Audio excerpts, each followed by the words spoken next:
got to this point because of your life choices that were not clean. So parang, it was very hard to take, very painful. Pero what's nice when God talks to you, it's painful, pero magaan. Si Maricar Reyes ay naging pangalan ng isang eskandalo na pinag-usapan ng bansa noong 2009. Video na kumalat, pangalan na winasak, dignidad na nasira. Ngunit sa halip na maging biktima habang bumagsak ang mundo sa paligid niya, siya ay lumaban sa tahimik, pinili ang healing at itinayo ang sarili mula sa kahihiyan at kontrobersya. Ano ang nangyari sa kanya pagkatapos ng iskandalo at nasaan na siya ngayon? Ipinanganak si Maricar Concepcion Pozon Reyes noong June 20, 1981 sa Mabalacat, Pampanga. Lumaki siya sa isang disiplinado ngunit mapagmahal na pamilya. Ang kanyang ama isang retiradong sundalo at ang kanyang ina isang mapagmahal na ina ay nagturo sa kanya ng kahalagahan ng disiplina, integridad at pagtitiyaga. Bilang panganay sa kanyang pamilya, siya ay naturuan mula pagkabata na may responsibilidad sa sarili at sa iba. Ang kabataan niya ay simple, puno ng pagmamahal, ngunit may malakas na pamantayan sa pag-uugali at pag-aaral. Ito rin ang nagbigay sa kanya ng pundasyon para sa matibay na prinsipyo sa buhay. Nagpakita si Maricar ng talino at determinasyon mula pagkabata. Nagtapos siya sa St. Bridget's School sa Quezon City at nagpatuloy sa Ateneo de Manila University para sa kursong Bachelor of Science in Biology.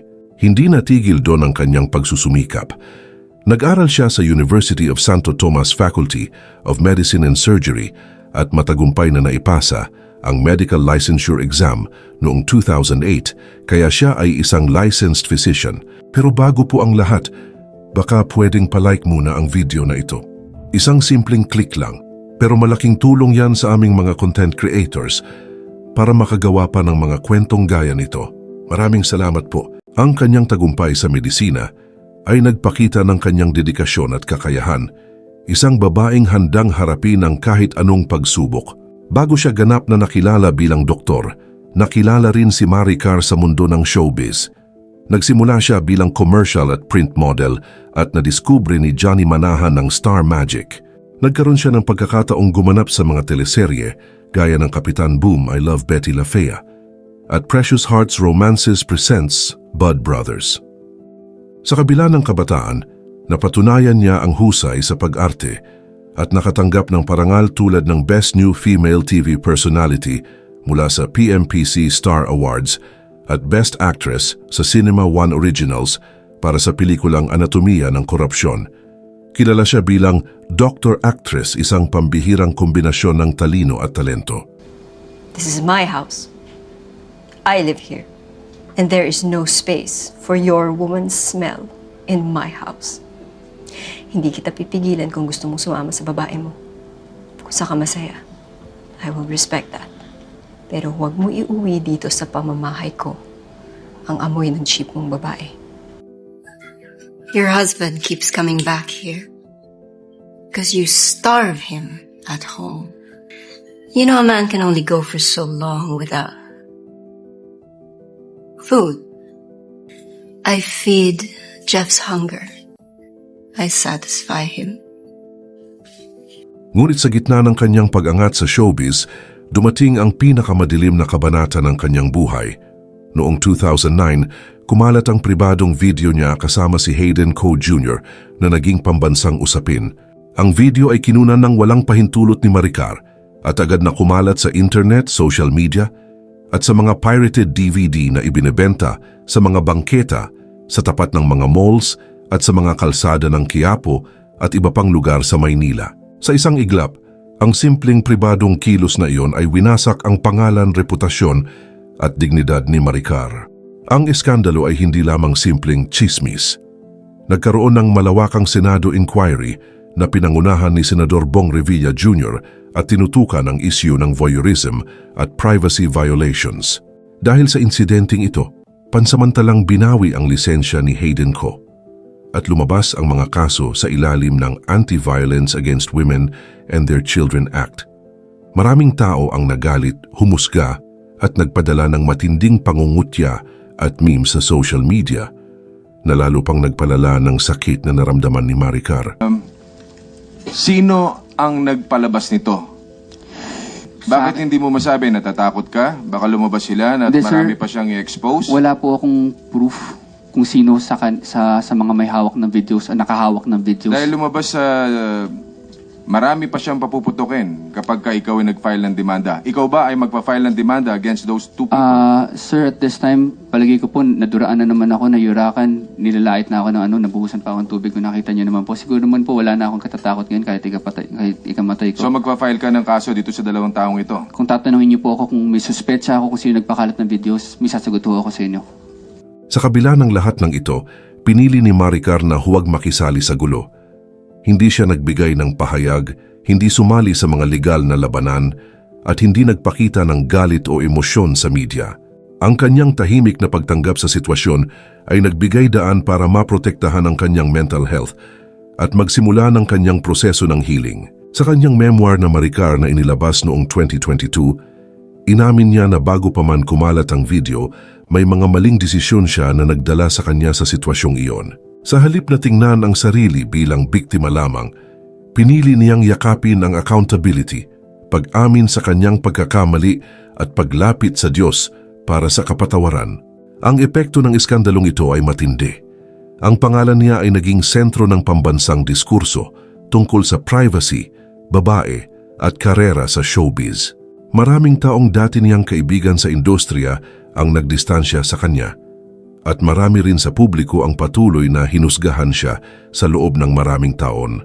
Ang mga chismis, memes at pangungutya ay umabot sa social media at maging sa mga opisyal na balita. Ngunit sa kabila ng lahat, si Maricar ay unti-unting muling itinayo ang kanyang karera sa telebisyon, pelikula at sa kalaunan, sa negosyo at advokasya. Habang tumatagal, natutunan ni Maricar na ang kapangyarihan ng kanyang sariling desisyon ang mas mahalaga kaysa sa opinyon ng iba. Tinanggap niya ang kanyang pagkakamali, hinarap ang kanyang kahihiyan, at pinili ang tahimik na healing. Sa kanyang memoir, ibinahagi niya ang proseso ng kanyang paghilom, ang kahalagahan ng accountability, at ang kapayapaan na natagpuan niya sa pananampalataya. Tinuruan niya ang sarili na ang nakaraan ay hindi dapat maging tanikala, kundi pundasyon para sa bagong buhay. It doesn't break me so much na nakikita niya na masama ako. What really breaks me is yung mahal niya ako kahit ganun ako. Every time I remember that, I'm like, oh my God, I don't deserve that. I don't deserve na mahalin mo ko ng ganun. He loves me at my worst. Parang pinaramdam niya rin sa akin na the whole time that you were doing all these things that I didn't like, I was there. Paglipas ng maraming taon, nagpakilala si Maricar ng bagong yugto sa kanyang buhay.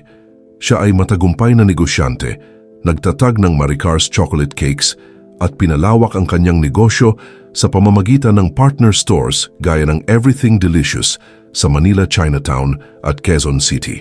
Ang kanyang mga signature frozen cakes, gaya ng Classic Dark Chocolate at Coffee Chunks, ay kinikilala sa buong Metro Manila.